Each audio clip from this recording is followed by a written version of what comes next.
All right, guys. Well, I guess this is part 4 of the sacrifice of Dee Dee Blanchard. All right, guys.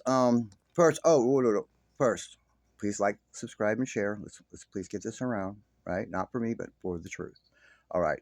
A little more light housekeeping.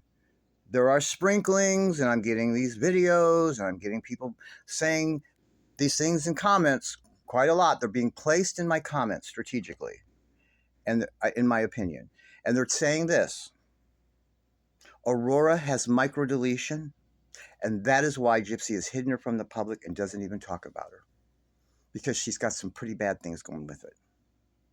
Okay, it's in my comments everywhere for some reason. It's just sprung up. No one said that before, because what is she going to say?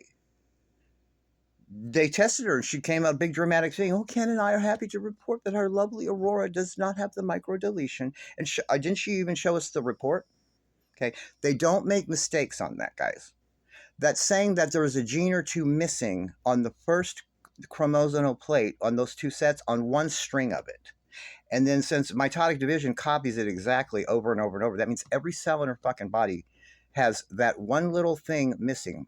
Get it? Micro means like real small. Deletion, it's deleted. It's not there. Okay? And it's very, very, very extremely rare, first of all. And she already told us the baby doesn't have it. So that's not going to work. Don't go for it.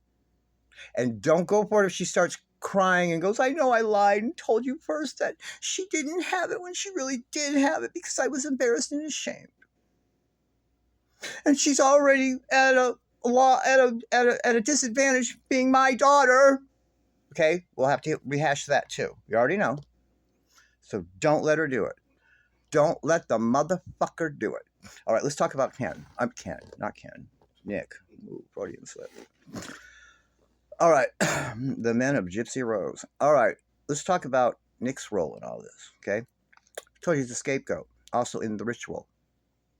Okay, Nick arrives, I guess, around 2, because it was 1:29. He's telling him, that he's supposed to be on the way, all right?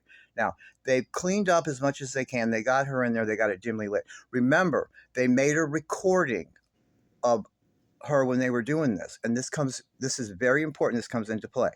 Now, you guys are going to have to remember what occurred at those police interviews / interrogations, whatever, because number one, I only got 15 minutes, remember, and number two, I don't do all that fancy editing and all that crazy shit. I just open the camera and talk to you and then post it. Okay, whatever happens.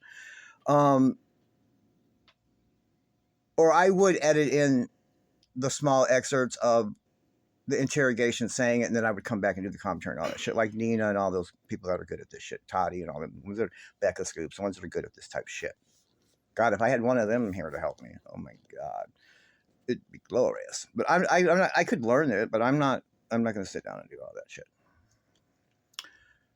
Or I would, but any of you that are invested in this case have seen the police interviews. If not, listen, Flawless Nina, the Beauty Influence. That's where I go when I want to reference. I just go right to her because she's got one on there.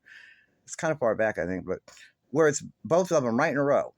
You ain't got to go nowhere else, just right there. She's not even, I don't even think she's doing any commentary in it, if I recall. I think it's just, she just plays them back to back. All right, well, we're going to reference Nick's a lot, okay? Now, remember, Gypsy's immediately goes in there trying to throw him under the bus, right? Nick immediately is trying his best to save her ass and is willing to take the fall all on his own in order to save her because he loves her, right? Okay. All right. Nick finally gets there, okay? Now, she's supposed to, listen to me. David Blanchard, again, was the one leading this. Everything's symbolic. Everything is going to be filmed, remember? Obviously, she carved that thing on her mother's back because then she got a trophy tattoo of the same thing. Obviously, I mean, I don't know this part. I'm opining. There was a picture or something there for reference that she did, and she was told to carve that on there and put exactly 13 stab wounds in her, right? 13 is very significant and symbolic with bad luck and all this shit. You guys know that. Friday the 13th, and there's all kinds of things with that, but I can't go into it. I don't have time. 4, then This is why I think Gypsy went in the room with him, and he's lying to try to cover her. Because then she was told to make sure that he puts in 4 wounds, because that's very fucking symbolic with sacrifice and with evil and all this shit. Okay? And then what's even more significant, you know, these people with their numbers, signs, and symbols is 13 plus 4 is fucking 17. 17 in the Latin, in Italy and Latin countries, is unlucky and associated with evil. They don't have Friday the 13th in Italy. They have Friday the 17th in fucking Italy. Okay? In ancient Hebrew, 17 is associated with sin. Osiris. You guys know anything about Osiris? We can't go down that. I don't have time. Look it up. That's the heart of everything at the top of Freemasons. That's one of their false gods they're into. Osiris. They associate 17 with him because, and he's as evil as they come, because they say he died on the 17th of the fucking month. There's more with the 17. I just can't think of them right now. There's more. Go look that shit up. All right. So that's why there was 13 she was told to do there and I guarantee you there was something laid out that she was copying. It was a torture ritual. They took time doing this, guys. Carving on her. Imagine. They may have had her drugged or something, though. I don't know that detail. Well, he's filming all this, and he's instructing her, 13. And then the scapegoat's going to come do his 4 with sacrificial deal and all this that goes with 4. Together it makes 17, all right? You guys get it? These people are sick and crazy and fucked up, man. What can I tell you? Then this dumb whore gets out and makes a trophy on her back of the thing she carved on her own mother's back. Do you understand how evil this motherfucker is?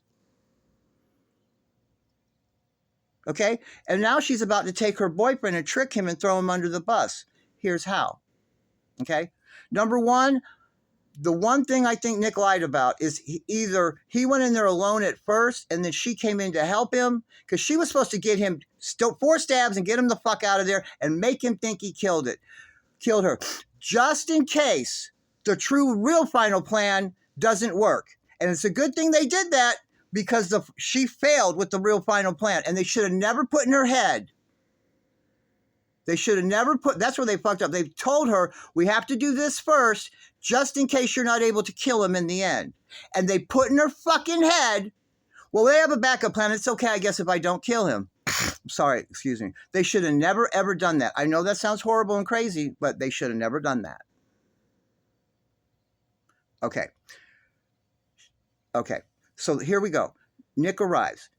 You're supposed to get him in and out. Then she's supposed to, okay, either, like I said, I believe that she went in there and assisted him doing the 4 and got him out. And then she said, oh, you helped me take her out. Because here's the deal, okay? Here's his part of the ritual. I'll get to this now.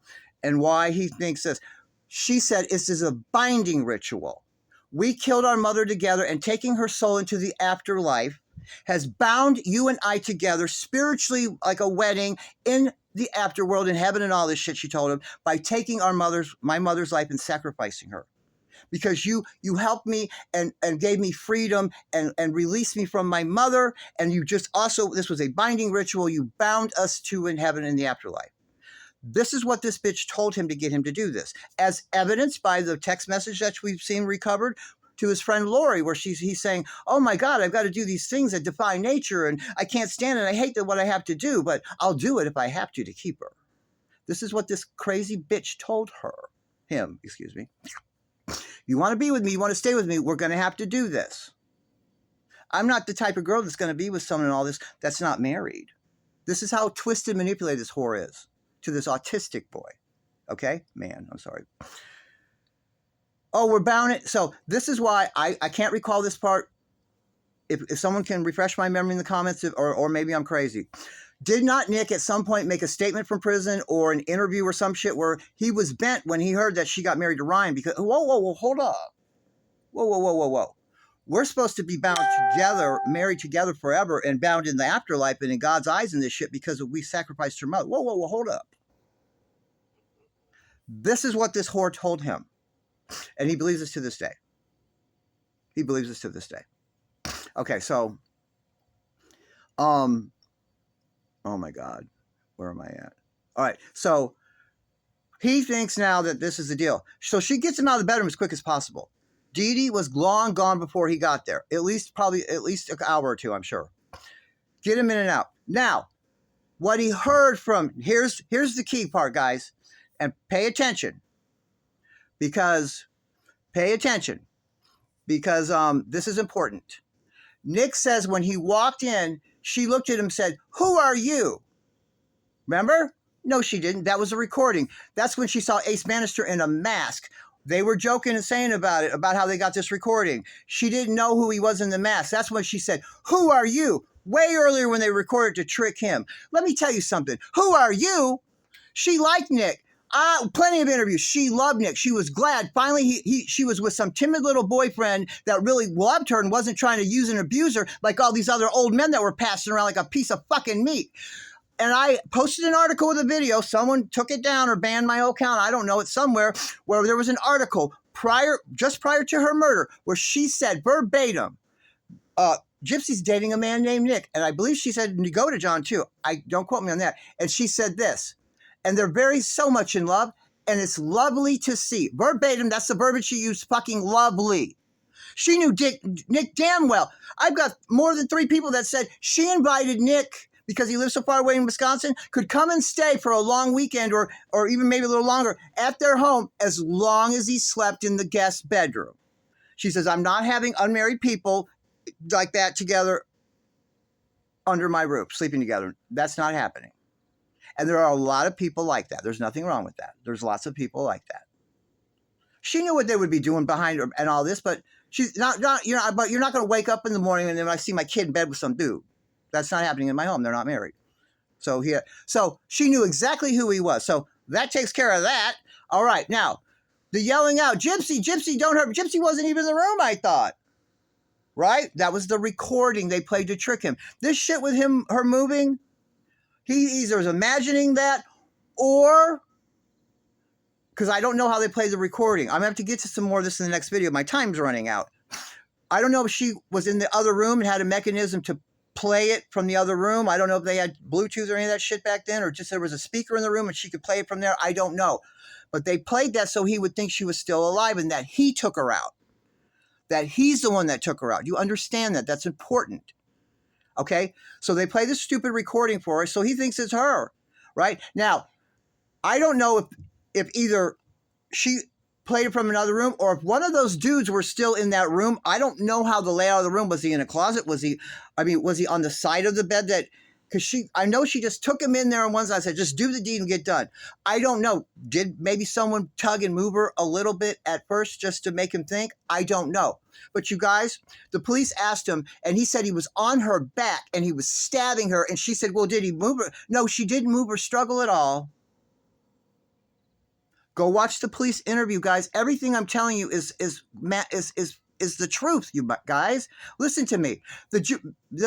The genital mutilation, that bitch detective was trying to put that on me. She was told to go in there with the number one aim of putting that on him. Because if they would have put that up in front of a fucking jury and said, this animal did this. Look at this. This animal did that to her. That would have been it. It's a wrap. They would have given a fuck about Gypsy Rose Blanchard. They would have convicted him and gave him the fucking death penalty. And I'll see you in the next video.